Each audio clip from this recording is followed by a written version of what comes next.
Hello, ഇന്ന് വിഷുദിനത്തിൽ പുലർക്കാലെ തന്നെ എണീറ്റ് കണിയൊക്കെ കണ്ടു. അപ്പോൾ കണി കാണുന്ന എന്തായാലും വീഡിയോ എടുക്കാൻ പറ്റില്ല. കാരണം എന്താണെന്ന് വെച്ചാൽ മൊബൈൽ എടുത്ത് പോയി കഴിഞ്ഞാൽ മൊബൈലായില്ലേ കണി. അപ്പോൾ അതുകൊണ്ട് അത് എടുക്കാൻ പറ്റിയില്ല. അപ്പോൾ ഞങ്ങൾ നല്ല രീതിയിൽ കണിയൊക്കെ കണ്ടു. അതിനുശേഷം നിങ്ങൾ കണ്ടുകൊണ്ടിരിക്കുന്നത് അതിലേറ്റവും ഇമ്പോർട്ടൻറ്റും അതുപോലെ വളരെ നല്ലൊരു ആചാരമാണ്. അതായത് മൂത്തവർ ഇളയവർക്ക് കൈനീട്ടം കൊടുക്കും. അപ്പോൾ അങ്ങനെ ഞങ്ങളെല്ലാവരും അങ്ങോട്ടും ഇങ്ങോട്ടും പരസ്പരമൊക്കെ കൊടുത്തു. അപ്പോൾ എന്താണ്, എനിക്കാണെങ്കിൽ കുറച്ച് പേർക്ക് കൊടുത്താൽ മതി. പിന്നെ അങ്ങനെ ഇപ്പം അച്ഛനാണ് എല്ലാവർക്കും കൊടുക്കേണ്ടി വരിക. അപ്പം അങ്ങനെ നമുക്ക് അത്യാവശ്യം ഒരു നല്ല എമൗണ്ട് കൈനീട്ടം കിട്ടിയിട്ടുണ്ട്. അതും പോരാഞ്ഞിട്ട് ഇപ്പോൾ അടുത്ത വീട്ടിലുള്ള ആൾക്കാരൊക്കെ വന്നിട്ട് ഇപ്പോൾ മക്കൾക്ക് ഇങ്ങനെ കൈനീട്ടം കൊടുക്കുകയൊക്കെ ചെയ്യും കേട്ടോ. അപ്പോൾ അങ്ങനെ ഇവർക്ക് സത്യം പറഞ്ഞാൽ എൻ്റെ മക്കൾക്കൊക്കെ ഈ പ്രാവശ്യം അത്യാവശ്യം നല്ല രീതിയിൽ കൈനീട്ടം കിട്ടിയിട്ട് കണ്ടോ, കിട്ടിയ പൈസ എണ്ണി തിട്ടപ്പെടുത്താണ്. പിന്നെ ഞങ്ങൾ കുറച്ച് പടക്കമൊക്കെ പൊട്ടിച്ചു. അപ്പോൾ രണ്ടാൾക്കും നല്ല പേടിയാണ് പടക്കം, അതിൻ്റെ ഒച്ച വെക്കുന്ന പേടിയാണ്. ഇപ്പോൾ രാവിലെയൊക്കെ ആയപ്പോഴേക്കും വലുതിന് കുറേശ്ശെ പേടിയൊക്കെ മാറി. പിന്നെ ഞങ്ങൾ കുളിച്ചൊരുങ്ങി അമ്പലത്തിൽ പോയി. ഞങ്ങളുടെ കുടുംബക്ഷേത്രം അതായത് ഈ റോഡിൻ്റെ ഓപ്പോസിറ്റാണ്. പിന്നെ അതേപോലെ നടന്നു പോകാൻ പറ്റുന്ന ഒരു ക്ഷേത്രം, ശിവക്ഷേത്രം ഉണ്ട് അവിടെ. അപ്പോൾ ഈ രണ്ട് ക്ഷേത്രത്തിലേക്കും ഞങ്ങൾ രാവിലെ തന്നെ പോയി. അമ്മയും അച്ഛനും മുന്നേ തന്നെ പോയി തൊഴുതു പോന്നിരുന്നു. അപ്പോൾ ഞങ്ങളും പോയിട്ട് തിരിച്ചു വന്നു. പിന്നെ നമ്മൾ അടുക്കളയിൽ കയറി.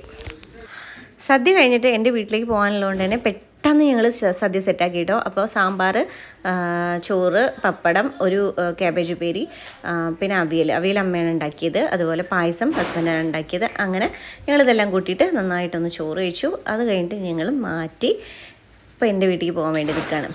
അപ്പം ഇവർ ഒരു ഭാഗം ചോദിക്കുന്നതാണ് ഈ കാണുന്നത്. എന്താണെന്നറിയോ, നമ്മുടെ കണി വെച്ചതിനുള്ള ഫ്രൂട്ട്സൊക്കെ എന്താണ് ഞങ്ങൾക്ക് വേണമെന്നും പറഞ്ഞിട്ട് വീട്ടിലേക്ക് എടുത്ത് കൊണ്ടുപോവാണ്, കവറിലൊക്കെ ആക്കിയിട്ട്. ഇത് അമ്മായിമ്മ എൻ്റെ അമ്മയ്ക്ക് കൊടുക്കാൻ ഉണ്ടാക്കിയിട്ടുള്ള ഉണ്ണിയപ്പം കേട്ടോ.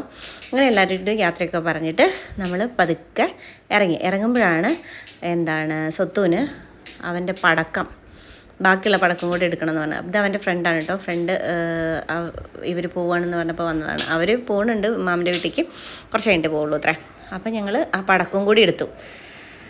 എന്നിട്ട് വണ്ടി കയറി അങ്ങനെ പോകാനൊക്കെ റെഡി ആയിട്ടുണ്ട് കേട്ടോ. അപ്പോൾ ഇതൊരു ചടങ്ങാണ്. കാരണം എന്താണെന്ന് വെച്ചാൽ ഇവർ ഇവിടുന്ന് പെരുന്തമണ്ണയ്ക്ക് ഇറങ്ങി, ഞങ്ങൾ ജസ്റ്റ് ഒന്ന് കറങ്ങാൻ ഇറങ്ങുകയാണെങ്കിൽ പോലും അച്ഛനും അച്ഛമ്മയ്ക്കും ഉമ്മ കൊടുത്തിട്ടേ ഇവർ ഇറങ്ങുള്ളൂ. അങ്ങനെ എൻ്റെ വീടെത്തിയിട്ട് ഡ്രസ്സ് പോലും മാറാതെ ഇവർ ചിറ്റേൻ്റെ കൂടെ പോയി കളിക്കുകയാണ്.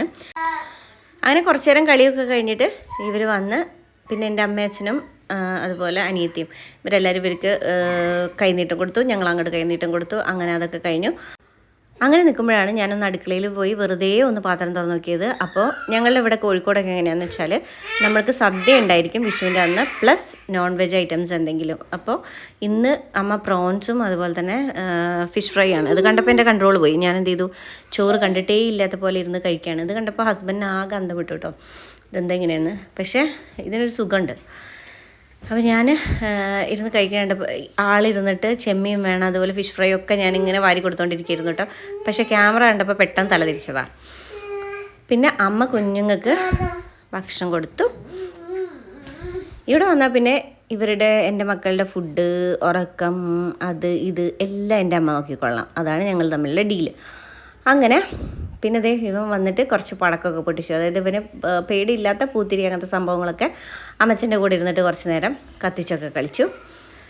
ഇതിനിടയിൽ ചിറ്റ കൊണ്ടുവന്ന പുതിയ ഡ്രസ്സൊക്കെ ഇട്ട് നോക്കണുണ്ടായിരുന്നു. അമ്മച്ചനും അമ്മമ്മയും പുതിയ ഡ്രസ്സ് വാങ്ങിച്ചിട്ടില്ല, അത് നാളെ പോയി വാങ്ങാമെന്നൊക്കെയുള്ള ഡീലാക്കി. അങ്ങനെ ഇന്നത്തെ ദിവസം ഒരു അടിപൊളിയായിരുന്നു.